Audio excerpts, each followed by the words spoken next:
Hey what's up guys, welcome back to another video. I'm Sandeep Singh and you're watching Into Can Vlog. So जो आज की video है उसमें हम बात करेंगे कि जब भी हम इंडिया से या फिर हम कहीं से भी हम कनाडा या फिर किसी और कंट्री में आने की प्लानिंग कर रहे होते हैं तो उस टाइम पे करेक्ट प्रोग्राम सेलेक्ट करना कितना इंपॉर्टेंट होता है या फिर कह लो कि जो सही कॉलेज है वो कितना इंपॉर्टेंट है हमारे लिए सेलेक्ट करना, और हम कैसे हम कह लो कि एक टाइप से इजी प्रोग्राम कह लो या फिर अपनी फील्ड से रिलेटेड प्रोग्राम सेलेक्ट कर सकते हैं, उसके बारे में आज मैं इस वीडियो में थोड़ा सा बात करूंगा.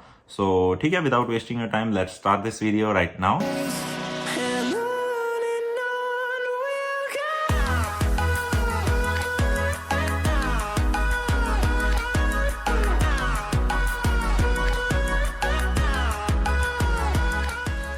तो सबसे पहले हम बात करते हैं कि करेक्ट प्रोग्राम सेलेक्ट करने की इंपॉर्टेंस. वैसे तो कोई भी प्रोग्राम गलत नहीं होता, वो सिर्फ हमारे इंटरेस्ट पे डिपेंड करता है. अगर मान लो हमारा किसी स्पेसिफिक फील्ड में इंटरेस्ट है तो हम उससे रिलेटेड यहाँ पे प्रोग्राम सेलेक्ट कर सकते हैं. अगर जैसे कह लो कि अगर हमारा इंटरेस्ट है कस्टमर सर्विस से रिलेटेड है ना, तो हम मैनेजमेंट के टाइप का प्रोग्राम सेलेक्ट कर सकते हैं ताकि हम उस फील्ड में हम आगे फ्यूचर में ग्रो कर सकें, है ना. हम कोई भी जॉब अप्लाई करें हमारी वहाँ पे ग्रो हो सके. और अगर बात करें कि मतलब कि करेक्ट कॉलेज सेलेक्ट करने की इंपॉर्टेंस, तो उसमें सबसे मेन इंपॉर्टेंस ये है कि जब भी हम इंडिया से हम कोई कॉलेज या फिर कह लो यूनिवर्सिटी हम सर्च करते हैं आने के लिए, कनाडा कह लो या फिर किसी भी कंट्री में हम कहीं जाने की हम यूनिवर्सिटी ढूंढते हैं या फिर कॉलेज कोई भी, तो उस टाइम पे उसकी इंपॉर्टेंस ये है कि हमें सबसे पहले हमें उस यूनिवर्सिटी का बैकग्राउंड कह लो या फिर कॉलेज का बैकग्राउंड हमें सर्च करना चाहिए. भाई वहाँ पे हमें जॉब्स मिल पाएगी या नहीं, और वहाँ पे स्टडी कैसी है, और जो वहाँ पे जो प्रोग्राम वो यूनिवर्सिटी या कॉलेज हमें ऑफर कर रहा है क्या वो हम स्टडी कर सकते हैं. और बाकी हमें फीस का भी रिसर्च करना चाहिए ताकि हमें हमें पूरी तरह से हमें आइडिया हो. जैसे कई बार होता है कि जैसे कई स्टूडेंट्स बिना कुछ सर्च करे किसी कॉलेज या यूनिवर्सिटी में वो आ जाते हैं और यहाँ आके उनको पता चलता है कि जैसे वो जो प्रोग्राम हमने लिया है वो तो हमारे मतलब कि हमारी फील्ड से रिलेटेड भी नहीं है या फिर हमारा कोई इंटरेस्ट ही नहीं है उसमें. और या फिर होता है कई बार हम आ तो जाते हैं किसी एरिया में और वहाँ पे जॉब्स अपॉर्चुनिटी कम होती है. तो इस करके ये चीज़ इंपॉर्टेंट होती है कि जब भी हम इंडिया से आ रहे हैं, इंडिया से या फिर किसी भी कंट्री से हम आ रहे हैं, तो हम पहले से सही प्रोग्राम सेलेक्ट करके आएँ और हम सही कॉलेज भी सिलेक्ट करें. माइंड में अभी एक क्वेश्चन जरूर रहेगा कि हम कैसे हम करेक्ट कॉलेज या प्रोग्राम हम सिलेक्ट कर सकते हैं. तो यूजली होता ही है कि हम इंडिया में किसी एजेंट के पास जाते हैं, वो हमें आगे बताता है कि हम कौन सा कॉलेज हम सिलेक्ट करें या फिर हम कौन सा हम प्रोग्राम सेलेक्ट कर सकते हैं. तो कई बार ऐसा होता है कि हमें जो सही एडवाइस है वो नहीं मिल पाती है या फिर कह लो कि हमारे लिए जो सारे अवेलेबल ऑप्शन है हमें नहीं पता चल पाते. तो उस सोल्यूशन के लिए एक कंपनी है जो अभी इंडिया में रिसेंटली उन्होंने अपने आप को लॉन्च किया है. उसका नाम है help.com HALP.com. मैं उसका जो लिंक है अपने डिस्क्रिप्शन में भी डाल दूंगा. उनकी जो खास बात यह है कि वो 101 डिजिटल कोचिंग करते हैं हर एक स्टूडेंट की. वो उनको सारा गाइड करते हैं कि हम कैसे हम आगे का प्रोसेस कर सकते हैं और कौन से कॉलेज स्टूडेंट के लिए अवेलेबल है. और वो बहुत सारे कॉलेज और यूनिवर्सिटी के साथ उनके टाई अप भी है. और उनकी एक मेन बात यह है कि वो आपसे स्टार्टिंग से लेके एंड तक आपको कोई भी अमाउंट चार्ज नहीं करेंगे काउंसलिंग का. ओनली अमाउंट जो आपको चार्ज रहेगा वो वही होगा कि जैसे कोई यूनिवर्सिटी या कॉलेज में जो आपने ऑफर लेटर मंगाया है उसका अमाउंट चार्ज रहेगा, प्लस जो वीज़ा की जो फीस वगैरह है जो लगती है ना, जो गवर्नमेंट फीस है वो चार्ज करेंगे. बट वो अपनी तरफ से उनकी कोई काउंसलिंग फीस नहीं है. अब आप सब सोच रहे होंगे कि वो अपनी तरफ से कैसे अर्निंग कर रहे हैं. तो उसका मेन उनका जो अर्निंग सोर्स है वो ये है कि जब आप किसी यूनिवर्सिटी या कॉलेज में आपका एडमिशन हो जाता है तो वहाँ से उनको फीस में से जो थोड़ा बहुत उनको कमीशन मिलता है वो उसी से अर्निंग करते हैं. बाकी आप मेरे लिंक में जाके चेक कर सकते हैं उनकी वेबसाइट को, और वो आपको आगे गाइड करेगी. आप साइन अप कर सकते हैं, वो आपको आगे हेल्प भी करेंगे. और एक और चीज़ ये है कि अगर मान लो आपका वीज़ा लग भी गया है ना स्टडी का, वो उसके बाद भी ये नहीं है कि आपको कहेंगे चलो वीज़ा लग गया अब हम आगे हेल्प नहीं करेंगे कोई आपकी. ऐसा नहीं है, वो आपकी आगे भी जैसे पीआर से रिलेटेड भी आपकी हेल्प करेंगे. और अगर इन केस आप ऑलरेडी कनाडा में पढ़ रहे हैं तो वो आपकी कॉलेज चेंज करने में भी हेल्प करेंगे.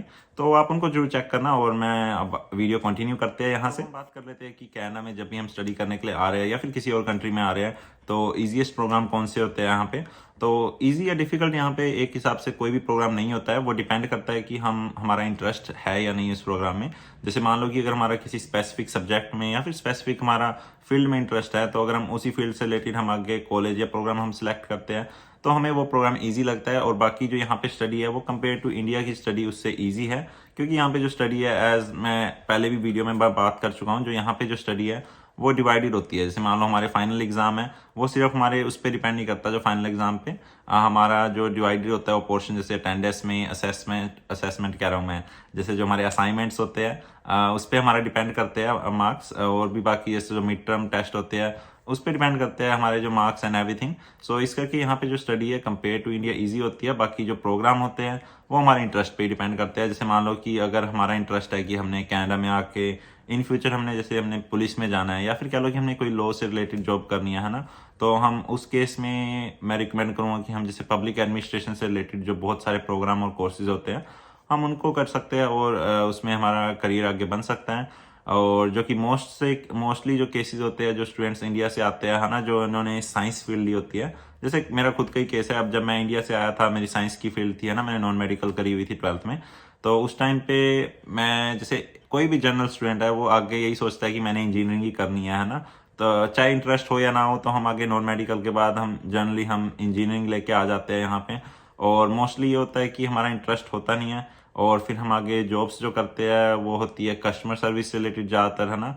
और उसमें अगर हमें आगे ग्रो करना होता है कस्टमर सर्विस से रिलेटेड जॉब्स में, तो उसमें वो मांगते हैं कि मैनेजमेंट से रिलेटेड हमने कोई प्रोग्राम किया हो। जैसे कह लो कि कोई भी हमने मैनेजमेंट वाला, हमने कोई बिजनेस मैनेजमेंट है या बिजनेस एडमिनिस्ट्रेशन, हमने ऐसा कोई प्रोग्राम किया हो, तभी वो हमें आगे उन कंपनियों में प्रमोशन देते हैं। उसके बेसिस पे अगर मान लो हमारी उससे फील्ड ही नहीं है, मैच हो रही है, तो मोस्टली हमें आगे प्रमोशन नहीं मिलता है। और जो ज़्यादातर स्टूडेंट्स जो 12th करके आते हैं है ना, उनको पता ही नहीं होता ज़्यादातर केस में कि उनका इंटरेस्ट किस फील्ड में है, जो एक कॉमन सी बात है, हर एक जो स्टूडेंट 12th कर रहा है उसके साथ होता ही है। वो सोचता है कि हम कोई ईजी प्रोग्राम लें। तो उससे रिलेटेड मैं आपको सजेस्ट करूँगा कि आप जो अपने काउंसलर है या फिर कोई भी एजेंट कह लो, आप उसको पूछ सकते हैं ना कि आगे जो प्रोग्राम, आगे जो कॉलेज है या यूनिवर्सिटी है, उसमें कौन से प्रोग्राम्स अवेलेबल हैं, और उसमें ईजी प्रोग्राम कौन सा रहेगा आपके लिए। ईजी इन द सेंस मैं कहूँगा कि आपका जिस सब्जेक्ट में ज़्यादा इंटरेस्ट है, आप उससे रिलेटेड ही कोई प्रोग्राम आगे सर्च करें। और थोड़ा सा आप ध्यान रखें कि आपकी फील्ड भी आगे मैच हो, जैसे प्रोग्राम ले रहे हो उसमें, ताकि आपका वीज़ा लगने में आपको कोई ज़्यादा डिफिकल्टी ना हो। जैसे मान लो कि अगर आपका फिजिक्स में ज़्यादा इंटरेस्ट है, या फिर कह लो कि मैथ में ज़्यादा इंटरेस्ट है, तो इन दैट केस आप इलेक्ट्रिकल इंजीनियरिंग को प्रेफर करना चाहिए आपको as compared to petroleum engineering, क्योंकि वहाँ पे केमिस्ट्री होती है। तो ये तो जनरल मैंने सिर्फ 2 प्रोग्राम का एग्जांपल लिया था, ऐसे बहुत एग्जांपल हो सकते हैं। तो इन द एंड में आपको यही कहना चाहूँगा कि आप किसी भी अपने फ्रेंड को कह लो, या फिर किसी को भी आप जैसे ब्लाइंडली फॉलो ना करो। आप ये ना सोचो कि आपने, अगर उस फ्रेंड ने मेरे जैसे ये प्रोग्राम लिया है तो मैं भी वो लूँ, क्योंकि हर एक का अपना अपना इंटरेस्ट होता है। हर एक को होता है कि मेरे को ये सब्जेक्ट बढ़िया लगता है, तो उसी हिसाब से सारे अपने प्रोग्राम या कॉलेज सेलेक्ट करते हैं।